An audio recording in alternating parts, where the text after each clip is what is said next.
of Klal Yisrael. Let me just 1 second. I just want to introduce her properly. So Ruchi Koval, is that how you say? Is that how you pronounce it, Ruchi? I don't want to say it wrong. Thank you. It's Koval. Koval. Okay, Ruchi Koval is the co-founder and associate director of Congregation JFX, an innovative Kiruv community in Cleveland, Ohio. She has been a Jewish educator for 2 decades, leading Musser groups for adults and teens, and mentoring educators around the world. Amazing, I tell you. It's just like you read these things and you just can't, it's like you can't wrap your head around how great women are. Ruchi is a certified parenting coach, motivational speaker, musician, author, and mother. She's a trip leader for Momentum, inspiring hundreds of women on their journeys in Israel. She is also a columnist for the Cleveland Jewish News, and her first book, Conversations with God, was released in 2016, with a second book on the way. Find Ruchi on Facebook and Instagram, her blog at outoftheorthodoxbox.com, and her podcasts on iTunes or Spotify. I will share on the WhatsApp group. She has her own WhatsApp chat where she posts all her stuff. So I am really honored to introduce to you and to present Ruchi Koval, another amazing, beautiful, incredible woman. Thank you, Ruchi. Thank you. Thank you, Naomi. Do you say it Naomi or Nomi? You know, people call me both. What Whatever do you like. Okay. So thank you so much for having me. It's actually a Hashkacha Preta story, how it even came to be on this Nishmas group, which I realized Rosh Chodesh is coming up, and my first time joining was last Rosh Chodesh. So I'm going to soon celebrate my 1-month anniversary with all of you special ladies. But I got introduced to Ner Echad, and there was a computer glitch on Ner Echad, and they had sent out an email about it, and the response was so inspiring to the glitch because people really wanted somebody to daven for when they lit candles. And then I wrote an article about it for my Kiruv community, and a bunch of my non-from women signed up to do Ner Echad, and one of them saw that there was this Rosh Chodesh Zoom, and she emailed me that she was on it. So I said, oh, great, I'll join too, and that's how I discovered this, and it's really been a very enriching part of my life to be a part of this. So thank you so much, all of you. So I want to talk about my miracle. I know that, we say Nishmas every day, and a lot of people are waiting for a Yeshua, and we say Nishmas in order to concentrate on our gratitude and, all the things that we already have. And what I started doing is when Blima says Mizmor Lasoda 8 times, in the beginning I was like, how do I concentrate 8 times in a row? That's really hard. But then I realized that Baruch Hashem, I have 1 husband and 7 children, and 1 + 7, last I checked, equals 8. So each time I say Mizmor Lasoda, I focus on one member of my family. And instead of, the usual tefillah, which is, Hashem, please let this happen. Hashem, please let that happen. Instead, it was like, Hashem, I'm so grateful for this about this person. I'm so grateful for that about that person. And it has transformed, really, my day. This is how I want to start my day. I can't come on every day, but it's radical. So we're coming on the Yantif of Pesach, right? It's almost Rosh Chodesh Nisan. It's the time of miracles. It's the time of Nisim. B'Nisan nigalu, v'Nisan asidin lihigael. And I know that, every person here and every human being needs a Yeshua for something. We all have things that we need so badly from Hashem that we're davening for. And in our family, we experienced a miracle that I'd like to share with you. And after I share with you the miracle, I'd like to share with you how that miracle has affected us or not affected us. I think, a lot of times we say, if only I had a miracle, Hashem, if you only gave me this Yeshua, everything would be fine. What happens when you actually get that Yeshua in spades? So let me back up and tell you the story. Now I'm telling you a story of 7 years in 10 minutes. So clearly I'm not going to be able to hit on every detail, but I'll try to summarize in the best way that I can. What happened to our family was truly mind-boggling. If you would have told me 2 years ago where I would be today, I would absolutely, beyond a shadow of a doubt, not believe you. Here's what happened. 7 years ago, our son, I'm not going to use his name, our son was 7 years old, and he was acting a little unusual. We weren't really sure. He didn't seem to act like other kids. He didn't seem to need me so much. Like, he was my only kid that when I worked from home, he could just sit next to me and play on the floor, didn't really need all that much attention, never asked me to stay in his room after he went to bed. And I know, mommy, please stay a few more minutes, sit here. In fact, the opposite. He was like, no, don't put me to bed. I'll put myself to bed. No, don't sit on my bed. Just stand next to my bed. No, don't come in my room. Just stand outside my room. And he seemed to be withdrawing socially and emotionally. We started to suspect that he might be on the autism spectrum. Clearly, very high functioning since we didn't detect it until he was 6 or 7 years old, whereas children who have more severe issues are it's usually detected much younger, which was both good and bad.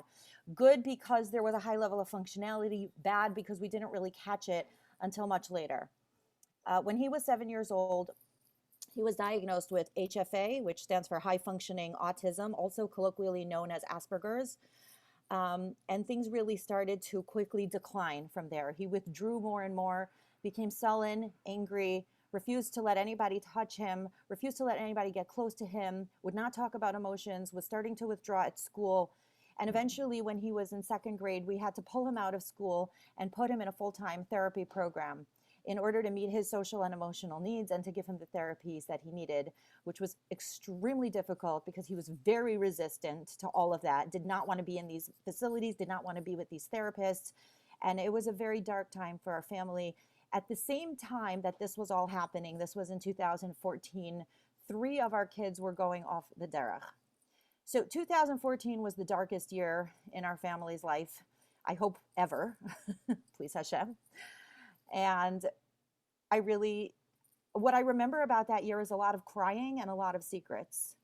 I didn't tell almost anybody what was going on, not with our older kids, not with our younger kid. When I think about it now, I just get so emotional because it was so painful and so hard. My husband and I were trying to figure out how to handle all of these challenges. Should we take this approach, this therapy, that therapy, tough love, radical acceptance, blah, blah, blah. It was like so many decisions to be made and so little emotional or spiritual wherewithal to make them.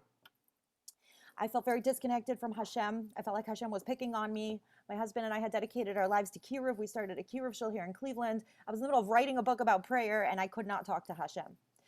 And I was just very confused. Why would Hashem give me so much pain and so much difficulty when I was just trying so hard to be a good person? At the same time that our younger son was withdrawing socially and emotionally, he was also starting to withdraw religiously. Eventually, after 2 years of homeschooling through the therapy program, he had zero interest in learning anything Jewish, no Kriya, no Chumash, no Yontif, nothing. We ended up putting him in public school because that was the best place for him. We do not live in a district with a great public school system, so that was a very, very hard decision to make. He was pretty much the only Jewish boy in his school. And it was very difficult. He stopped wearing a yarmulke, stopped wearing tzitzis, stopped making brachos. We caught him eating non-kosher candy. I mean, he was like 9 and 10 at the time. It's one thing that we were used to at this point, kids going off the derech when they were 15, 16, 17, but 10? So that was just like another layer to our pain. So he's in public school. I have many memories of sitting, and maybe some of you have been through this, sitting in these IEP meetings, which are documents that helps kids with special needs get the help they need. And just all these people, principals, teachers, administrators, interventionists sitting around the table, and me just not being able to get a word out of my mouth because I'm crying so hard. Slowly but surely, he went to 6th grade, moved to the public school, middle school, and started doing better. We were like, okay, there's a little bit of hope here, fine, he's not from, fine, he's not in a Jewish school, fine, he's still really quirky and different, but you know what? He's starting to learn things, and I went in to sit in his special ed classroom and he seemed to be doing better than his peers. And we were starting to talk about what should we do for 7th grade? Should he stay in public school? Should he switch? We didn't know what to do. 2 years ago, Hanukkah. So Hanukkah's December, January, February, March, 2 years and 3 months ago. I will never forget this day. I took him out for pizza. We're sitting across the table from each other. He's, not wearing his yarmulke. He's got this crazy haircut, like he wouldn't, take care of his hair. He looked like a little homeless, but okay. Sitting across the table from me, and he looks at me and he says, Mommy, I think I want to be more religious. And I've learned from my non-frum kids to play it cool when they say stuff like that. So I said, okay, sure. So he said, can you please buy me a yarmulke? I said, you want to wear a yarmulke to school? He was still in public school. He said, yeah, I'm Jewish. I should wear a yarmulke to school. I'm like, oh, of course. Okay. That was the beginning of the Yeshua. Next, he wanted to wear tzitzis. He wanted to wear it to school. Next thing he says to me is he doesn't think that public school is the right place for him. He's a Jewish boy. He should be in a Jewish school. So at the same time that we were so shocked and surprised, where is this coming from? Like, who started this? What was the catalyst for this metamorphosis, right? But at the same time, we're worried because in public school, he had the services that he needed. He had the interventionists that he needed. He had every opportunity to succeed and thrive. And we were worried if we would put him back into the Jewish school, would they have the services and the supports that he needed to continue to grow? So at the same time that this Yeshua was starting to germinate and grow, we were so nervous and worried if it would really, truly be the right place for him. We said, you know what? Hashem is driving this train. We had seen over the past several years, and I always say this over and over again, like we are passengers on Hashem's train. Hashem is driving this train. Hashem was driving the train when my kids decided to not be from anymore. Hashem is driving this train when my son was diagnosed with autism. Hashem is driving this train when he decided out of the clear blue sky that he wants to wear a yarmulke to public school. Hashem is driving this train, and we're just passengers. And the question is, are we going to be gracious passengers or angry passengers? Are we going to go with the ride or fight the ride? But the train is going. We're on it. We didn't choose to be on it. Hashem put us on it. Hashem said, this is your train. This is your journey. This is where you need to go. And that's where we went. So we switched him to a Jewish school. It wasn't the same Jewish school that he had been in previously. And it's a modern Orthodox school in our community. And they were incredible. He went there for 7th grade. We were so nervous. I mean, 7th grade, that's such a fraught time socially for any kid. It's the beginning of junior high school. Like, how is this going to be socially for him? He didn't know those kids, but they were amazing. They were beautiful kids. They accepted him. They gave him this little nickname, and he was just one of the kids. There was an interventionist there who was so perfect for him, and she just really took ownership of his journey and worked with us every step of the way to make sure that he got what he needed. And then came COVID in March, and school shut down, and he came home. And he was not learning, and he was not davening. But you know who else was home all day, doing everything at home? My husband. And so our son, who was for all intents and purposes a Baal Tshuva, because he had not had a Jewish education since 2nd grade, was at home 24/7 with my husband, who is not only his father, but a kiruv professional. And for all those months, they learned together, they davened together. It was Shabbos, it was Yantif, it was weekday, it was Rosh Chodesh, and he taught him everything he needed to know. And it was a divinely orchestrated crash course in Judaism 101 and 102 and 103. Nobody could have driven that train better than Hashem. And at the end of the year, our son says to us, I really want to go to yeshiva for high school. And if I go to yeshiva for high school, I have to go back to the school I was in because they learn a lot more Gemara, and that's what I need. And we said, we're not driving this train, Hashem, you're driving this train. We're just on it. And starting this year, he went back to his original school, and the boys were amazing and so accepting and so beautiful. And he learned what he needed to learn. He started out in more of like a supported classroom. And after a couple months, he switched into a mainstream classroom, just like every other kid. And that's where he is today. 3 days ago, he got a letter in the mail with his acceptance to yeshiva. And that's where he is, with Hashem's help, going in the fall. It's an open nes. It is a nes galoi, no smaller than Kriyas Yamsuf, no smaller than Mamad Har Sinai. And I didn't even daven for this. When he was in public school, I said, Hashem, please send him the interventionists he needs. I didn't say, Hashem, please let him go to yeshiva for high school. We're so small when we ask Hashem for things. We have such small hasagos of what Hashem can do. Hashem can do everything. Hashem can do anything. Why do we limit our tefillos? Why do we make them small? But I want to tell you what happens when we get a Yeshua. You know what happens? We start to raise our expectations. Okay, so now he's from. So now, can he also please be socially normal? Okay, so maybe he doesn't seem to have Asperger's anymore, but he has other anxieties and he has other issues. And why does he have to be weird in this way? And why does he insist on cutting his hair that way? And why does he insist on doing things that are not socially appropriate? So we get so used to a Yeshua. Is that possible? The Yeshua that we didn't even think we could daven for, now we're used to it? Yes, because that's what human beings do. We take things for granted. That's why saying Nishmas every day, and that's why saying Ibn Soda 8 times is so priceless, because it reminds you to not take those things for granted. And as I say Nishmas and I say all those words, and I think to myself, this is why it has really transformed my day. May Aleph, Elef, Alfe, Alafim, Viribe, Revavos, Ba'amim. Hashem, you gave me miracles thousands and thousands of times, but you know what I did? I forgot.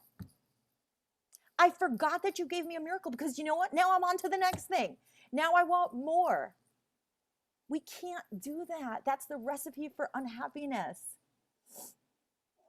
You know what else a miracle doesn't do? It doesn't increase your emunah. You know why?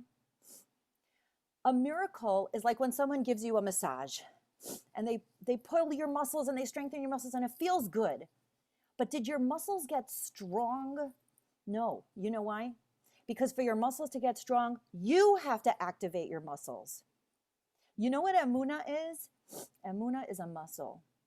When Hashem gives you a nace and Hashem gives you a Yeshua, you know what Hashem is giving you? A massage. Hashem is giving you a massage. Hashem is saying, my daughter, I love you and I want this to feel good for you. And I'm sending you a beautiful gift. But if you want to get strong, now use that to strengthen your own muscles. Because if you work out your emunah muscles, that's how you'll get strong. So if you use your Yeshua to say, you know, Hashem, what this Yeshua taught me? It taught me that you are infinitely limitless. Hashem can do anything. And now when I look at my non-frum kids, and this one's dating a non-Jew for the past 3 years, and this one's dealing with drug issues, and I say, but Hashem can do anything.